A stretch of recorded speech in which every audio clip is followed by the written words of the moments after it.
game wasn't won by the man who made that touchdown. It was won by a team, and every man on the team had a share in winning it. We're playing another kind of a game now, only this one isn't for fun. It's for keeps.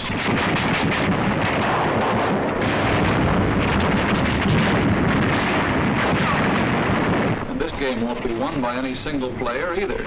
It'll be won by a team called the United Nations. The ball will be carried by the men in the backfield. The tough little guy from China, Big Joe Russia, John Britain, and a guy called Yank, the 4 greatest backs in the world. So let's take a look at the men who carry the ball with us. Who are they? How do they live? What makes them tick?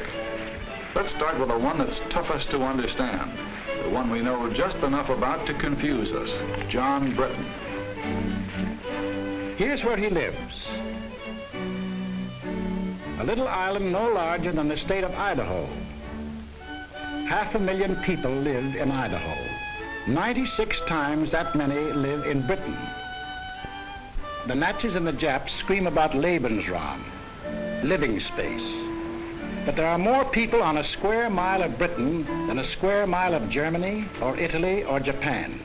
More congestion than practically any place on earth except the New York subway or a sardine can. And that's a clue that explains a lot about John Britain.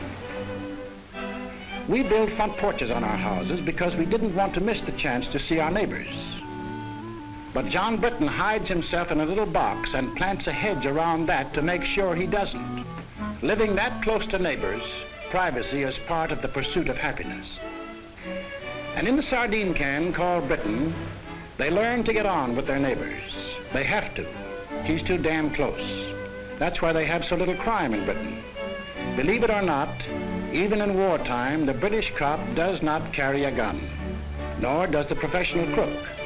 And in 1926, when the world heard of this stoppage of work in Britain, that industry, transportation, the whole life of the country had been paralyzed by a general strike, it was still more surprised next day to learn that the strikers were playing football with the cops. You can only understand that if you live in a sardine can. The second clue to this guy on our team. No part of Britain is more than 100 miles from the sea. Every day for hundreds of years, years of peace and years of war, John Britain has seen ships sail from his island to the 7 seas. That means that whenever John Britain wants to bust out of his sardine can, it's the sea that gets him. He's been busting out for hundreds of years, and that led to Australia, South Africa, New Zealand, Canada, and for that matter, the United States of America. How did John Britain get on our team? Remember 1938? The Yankees won the pennant. Wrong way, Corrigan. The last trains ran on the 6th Avenue L. Well, John Britain got excited about the same sort of things. The bet he had on the Derby, or, as he would say, the Derby. His job. His kids. Getting his exercise on his day off. Preston North End taking the football cup.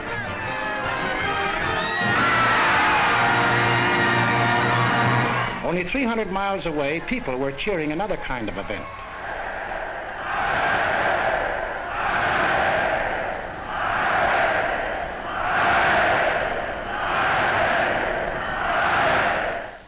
And in London and every other British city and town, they read about what was going on in Europe, and they got sore about it.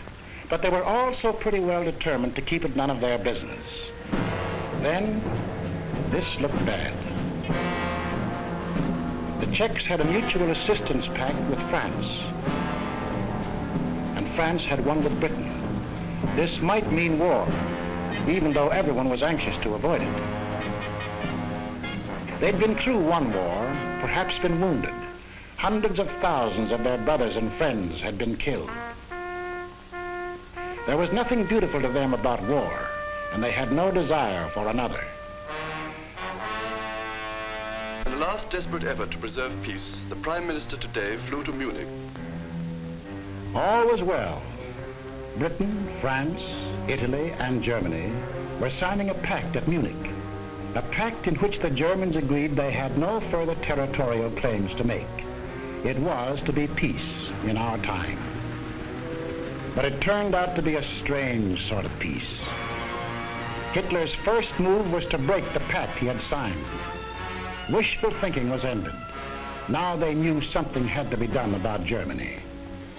They approved the Conscription Act, the first peacetime conscription in British history, just as the Selective Service Act was the first in American history.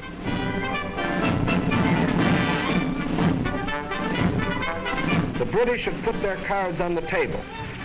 They had, in effect, said to Hitler, "That's enough. If you go into Poland, we'll fight." Hitler smiled.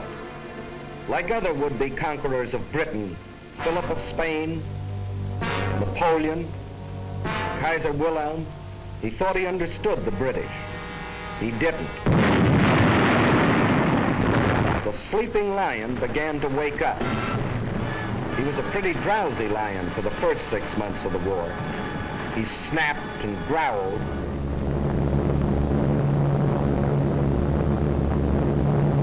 But he dropped more leaflets than bombs. He hoped that common sense would return to the German people and that they would throw out Hitler and the German warlords. Instead,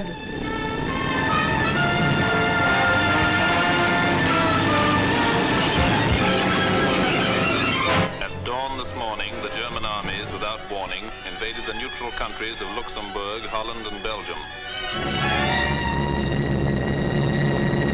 The King of the Belgians today surrendered his armies of more than 500,000 men. Marshal Pétain, as French chief of state, has asked for an armistice. The issue in France is ended. Britain was alone. Czechoslovakia occupied, Poland defeated, Denmark gone, Norway gone, Holland, Belgium, France gone. Only Britain now. Britain was alone. Hitler considered the war over. Everybody considered the war over except the British. At the 11th hour, the lion was finally aroused. We shall defend our island, whatever the cost may be. We shall fight on beaches, landing grounds, in fields, in streets, and on the hills. We shall never surrender.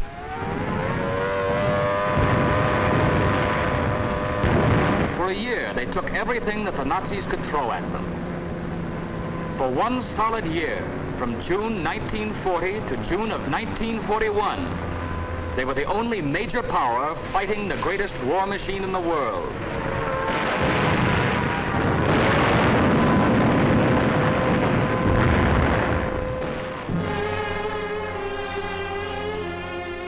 They took body blow after body blow, solid punches before they even had their guard up. All they did was take it on the chin and hang on to the ropes. They never went down.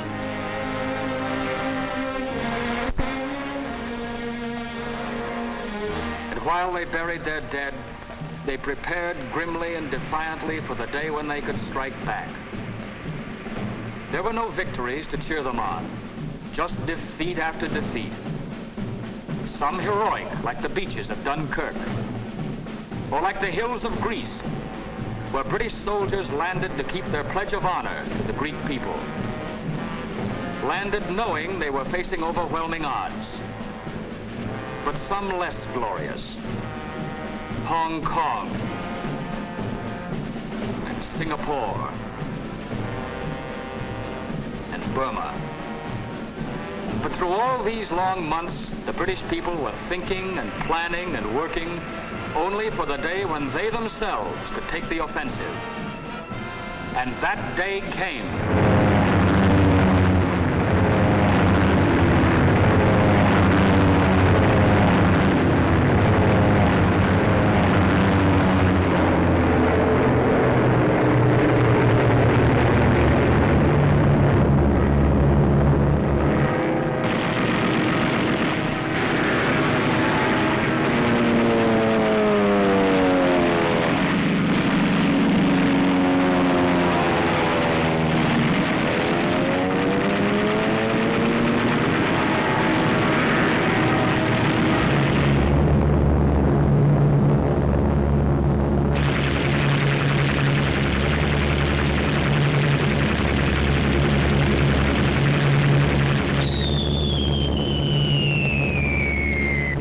British that made the Germans realize that war could be brought to German soil, too.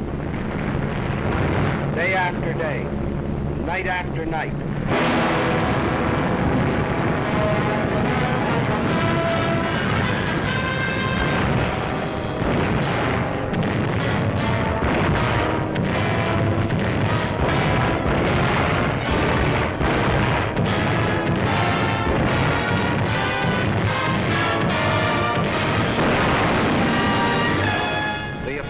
Continues in greater and greater strength. That's in the air. And on the ground, 1,500 miles away in North Africa.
$1,700 miles in 122 days. 1,700 miles of sand and wind and enemies. Once more, the people of Britain heard their church bells ring.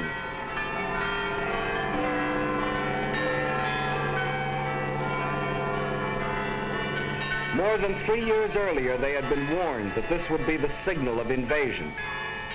But long since the nightmare of the threat of invasion had passed. Now the bells rang out a song of thanksgiving, a song of victory.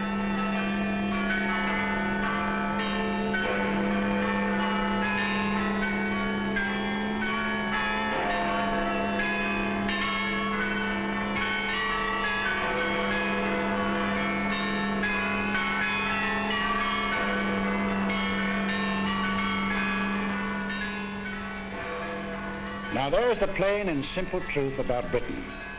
But the fellow that calls the signals on the Axis team knows his only chance of winning is to split our team up. So his team plays a game at which they've had a lot of practice. A game which has conquered half a dozen countries for them. A game called divide and conquer. Men like these tell the British we aren't taking the war seriously. They tell the Russians we are letting them down. They tell the British the Russians will sell them out. And they tell us... It is manifestly ridiculous for the warmonger Roosevelt to tell the American people that they have anything in common with the British. On the contrary, they are different in every respect. Well, there are differences, that's true. For instance, we drive on the right side of the road. But in Britain, we go for baseball.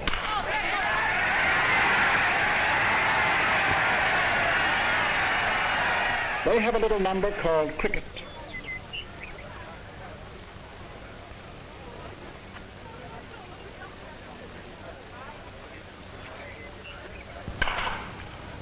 Very well played, sir. And anyone who ever drank coffee over there knows why there'll always be an England. Is your coffee all right, sir?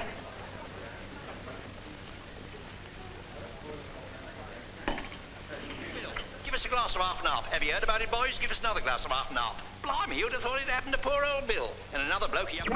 So I went in to sup my dinner, but it's that and buckets and I was getting swarch. Lad, that's bad. Ramon Tchaikovsky's smaller pianoforte works are past. Are they kidding, Jack? Why the cockamamie sprinkling some schmaltz mixed with celery tonic? Why do they all mush so much with corn pone in their mouth? You all can't understand a word they say. Yes, there are differences. But there are a few things that Britain and America do have in common. And these are the important things of life. A little thing called a free representative government. We call it Congress. They call it Parliament. A little thing called freedom of speech. No, in the next war, you've not got to go to it. They'll bring the war to you. And the thing is, if you take a tip from me, go and live at the Dorchester, because the trenches are just outside. This meeting is called under the auspices of the American Workers' Party, an organization dedicated to the organizing of the working class of America. Freedom of the press. Freedom of religion. They may not be important to Hitler, but all these things are the common heritage of John Q. Public and John Britton. 700 years ago, their ancestors fought for the Magna Carta. No one will we deny or delay, right or justice. 300 years ago, the Petition of Right. No man shall be compelled to yield any tax without act of Parliament. These principles came to our own country with the earliest settlers, and from them developed. Congress shall make no laws respecting an establishment of religion, or prohibiting the free exercise thereof, or abridging the freedom of speech, or of the press, or the right of the people peaceably to assemble. We may make gags about each other's accents, but we speak the same language of freedom. Even during the American Revolution, when we were at each other's throats, the Earl of Chatham was free to say about us to the British Parliament, "You cannot but respect their cause and wish to make it your own." And that is why in the heart of London, alongside his great naval hero, Nelson, John Britton has put George Washington. And in Parliament Square, the most sacred spot in the British Commonwealth of Nations, Abraham Lincoln. Of course, Hitler doesn't like this kind of talk. His job is to sell the British that we are a nation of money grubbers and gangsters. While in the next studio, he is selling us the idea that the British are gutless and dopes. The John Q. Public and John Britton are entirely different. All right, Hitler, where are these miners? Wales or West Virginia? These farmers, Devonshire or Wisconsin? These steel workers, Sheffield or Pittsburgh? These children, American or British, they live in lands which share the same hopes, the same ideals, and unlike the poor children of Germany, in lands where the truth is free.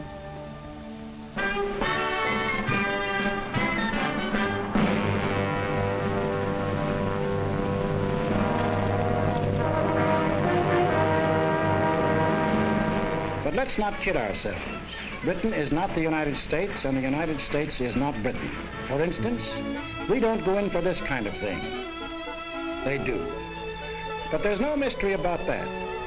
Remember our grandmother's house? It was old-fashioned, out of date, patched and altered to suit each new generation, and filled with family relics even grandmother couldn't explain. Well, John Britton has been living in his house for a long time. And that's why to us, who live in a modern house that we built ourselves to suit ourselves, John Britton seems slow-moving and cluttered up with ancient traditions. Kings, for instance. The present king rode to his coronation in the same coach, to the same church, for the same ceremony as his ancestors did. But the job he took on is very different from theirs. There have been some changes made, for the British king can no longer make laws or impose taxes or interfere with government. He and his family work as hard as any other citizen, doing the job that the people expect of them. Today, the king is the servant of the people and not its ruler.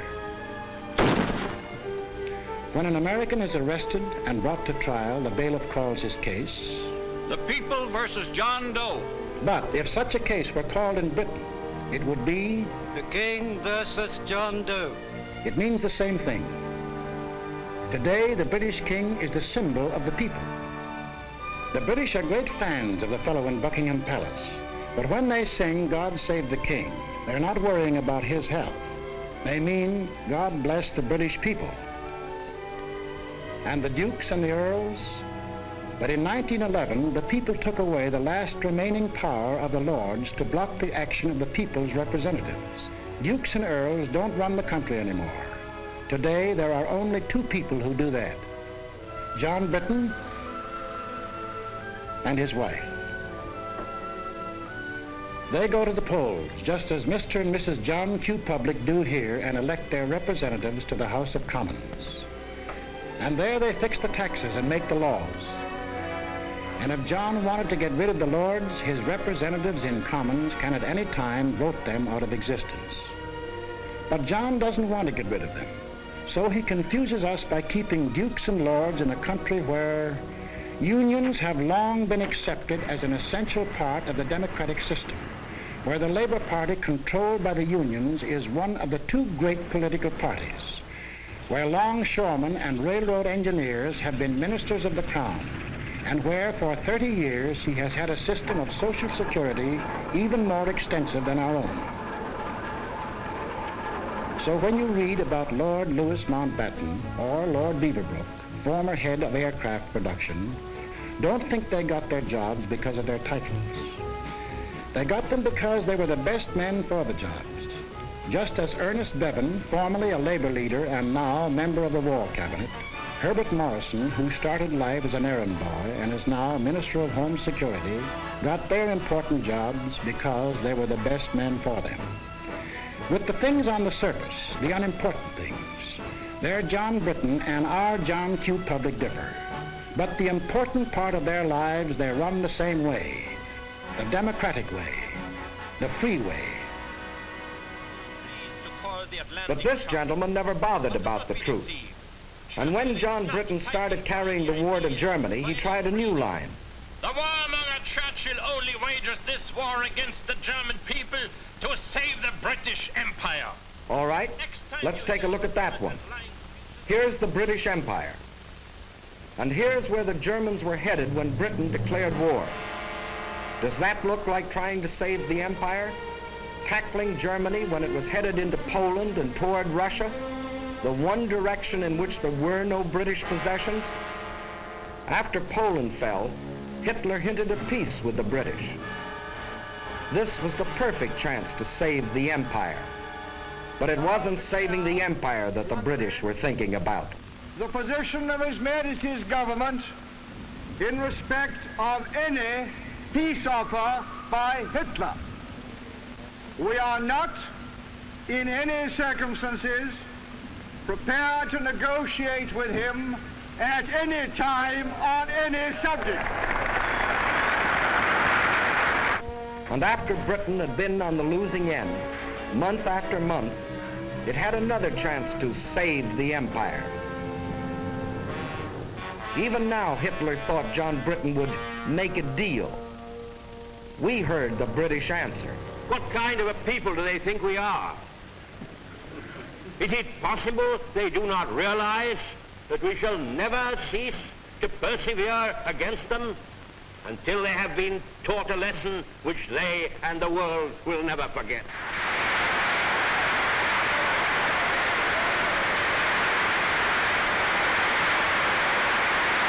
And let's take a look at this British Empire. The freedom we fought for in 1776, Britain has since freely given to Canada, Australia, New Zealand, South Africa.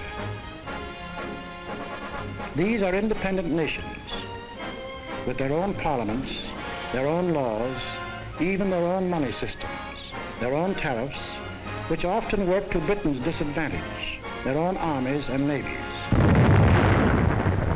Britain couldn't even take them into war if she wanted to. That's a problem they settled for themselves. Each one of the British Commonwealth of Nations declared war on Germany of its own free will. Of course, no one ever talks about the British Empire today without mentioning India.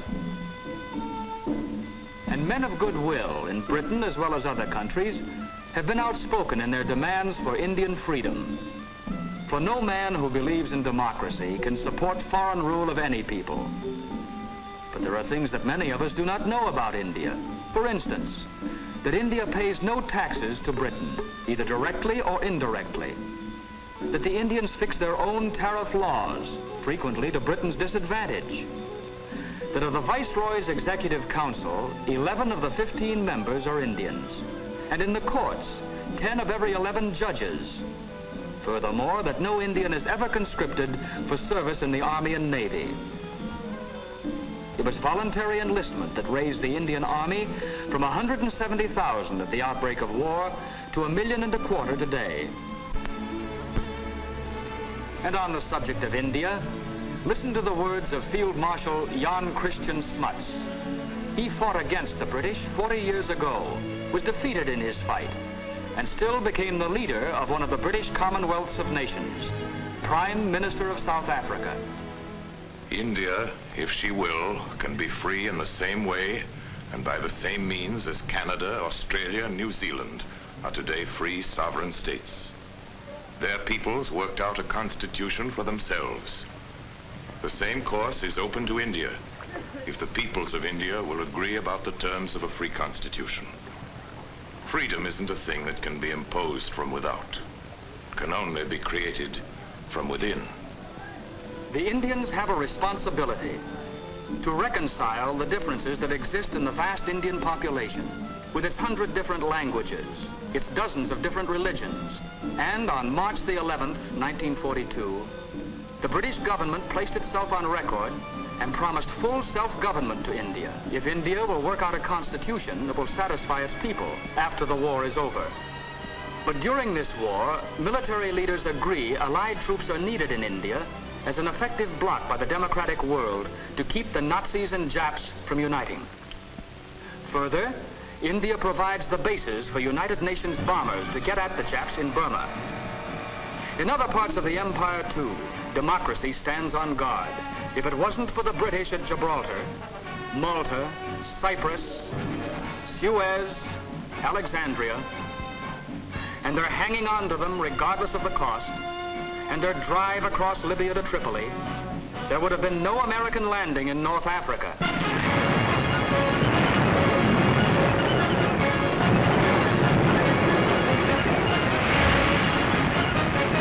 There's another tune the Nazis play about the British Empire.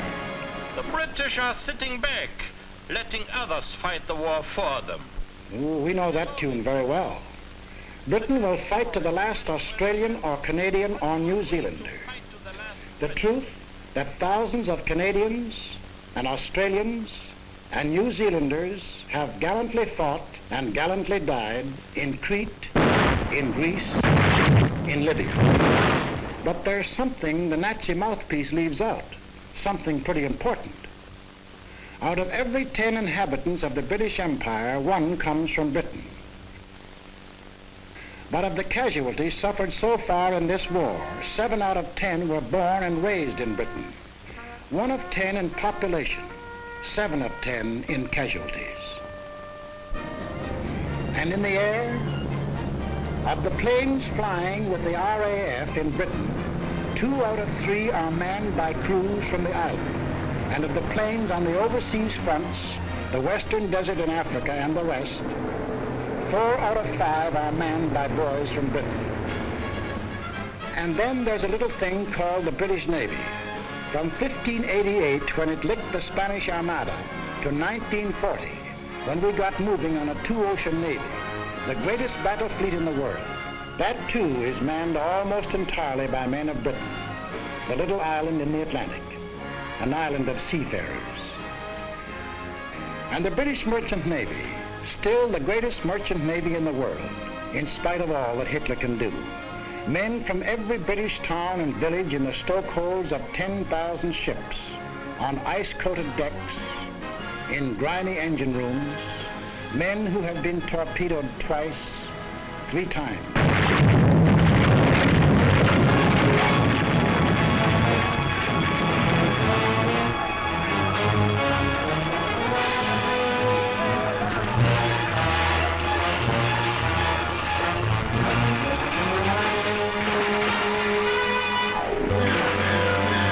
There's one English sailor who's been torpedoed 6 times and still signed on again. But we never hear about these things because of a curious character whose ways will never be completely understandable to an American. John Britton himself. He has an idea he shouldn't talk about himself and what he does. He calls it bad form. We call it damn silly. He'd say of a Spitfire, "Oh, she's not bad, little kite." But this man, the boss of the German Air Force, can tell us that the Spitfire has been the most deadly fighter in the world.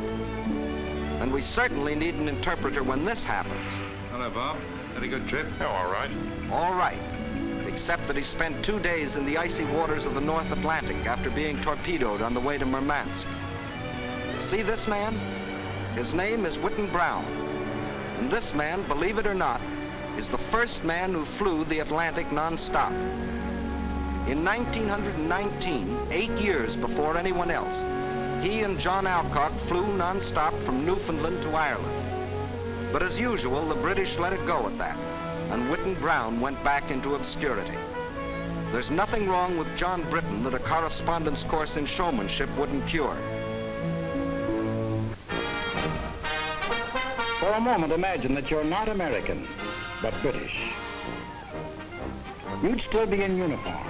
For in Britain, every man between the age of 18 and 41, unless he cannot be replaced at a vital workbench, is already in uniform.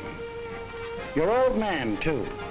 He's had to quit gassing about the last war, for they're now starting to draft men up to 51.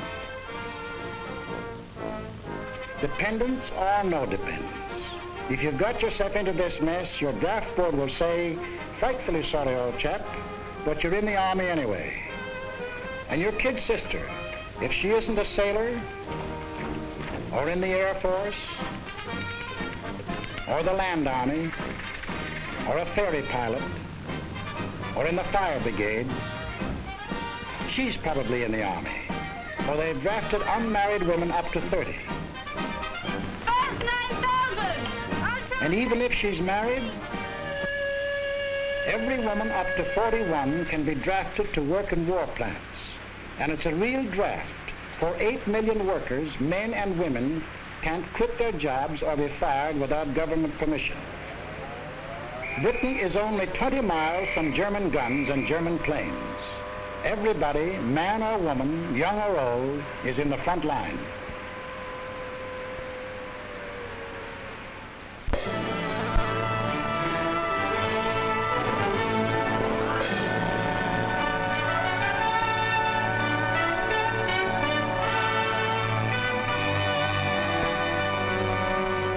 Maybe this isn't your idea of Britain. The ads were different, and you wondered whether they still made bows and arrows at the village forge. The ads kept quiet about industry, just as this one leaves out the aircraft plants and the oil fields.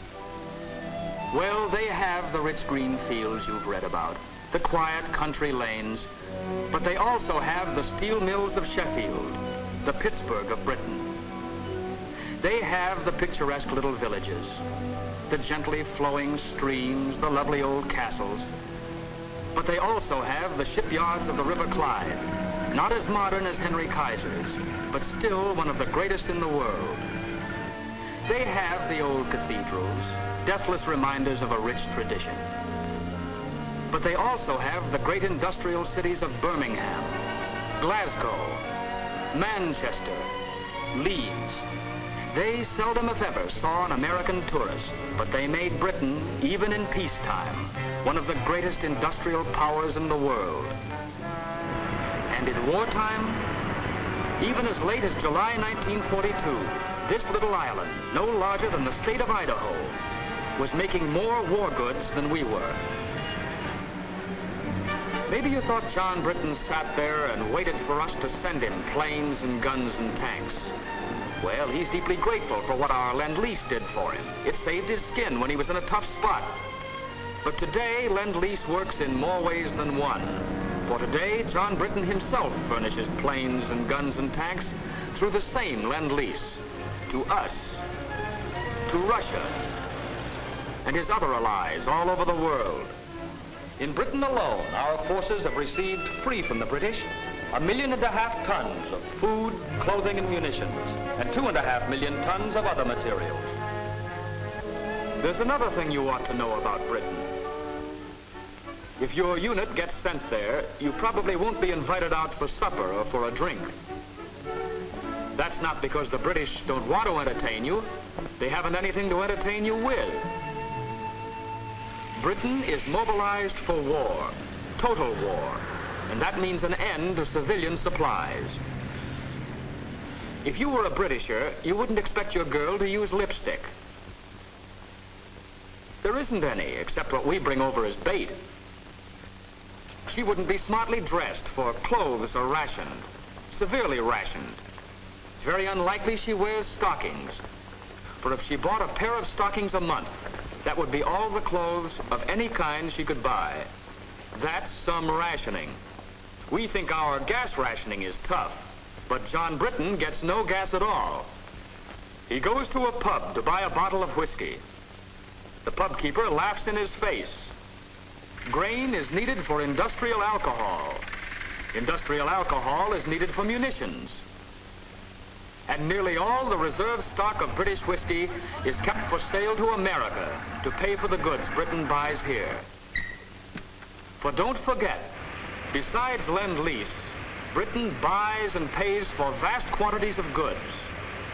And it was the cash purchases that Britain made before we entered the war that gave our munitions industry its start and enabled us to build it up in record time. He goes to buy a pack of cigarettes. There probably aren't any. But if there are, 2 shillings, please. That's 40 cents for a pack of cigarettes. 12 cents represent the cost of the cigarettes. The other 28, the tax paid to the government. For Britain is going all out in taxation. Nobody is making any money out of this war. Industry is paying. Excess profits tax is 100%. Labor is paying. The man who earns $33 a week pays 29% income tax. And the rich man, if there are any of them left, pays an income tax of no less than 97.5%. And then there's the little matter of food. There are not many fat men in England nowadays. But John Britton isn't kicking. He knows 1 egg a week is helping him to win the war. The British rations are the rations of a free people. They could get food as they did in peacetime from Canada, Australia. But that would take ships. And the British prefer to use the ships for supplies to Russia, planes from America, troops to the Mediterranean. To win the war, every Britisher is on short rations and has been on short rations for 2 years. Everybody except the children. They get 4 times the eggs that grown-ups do. They get all the oranges that arrive in Britain and practically all of the extra milk. For John Britton is thinking of after the war, of the new world that his children and ours will inherit. A world where there will not only be freedom of speech and freedom of worship, but also freedom from want and freedom from fear. It is not given to us to peer into the mysteries of the future. Still I avow my hope and faith, sure and inviolate, that in the days to come, the British and American peoples will, for their own safety and for the good of all, work together in majesty, in justice, and in peace. This is what the British are fighting for. They are an old people, a stubborn people, and sometimes they have moved slowly. But in 3 years of blood and sweat and tears, John Britton has found his soul.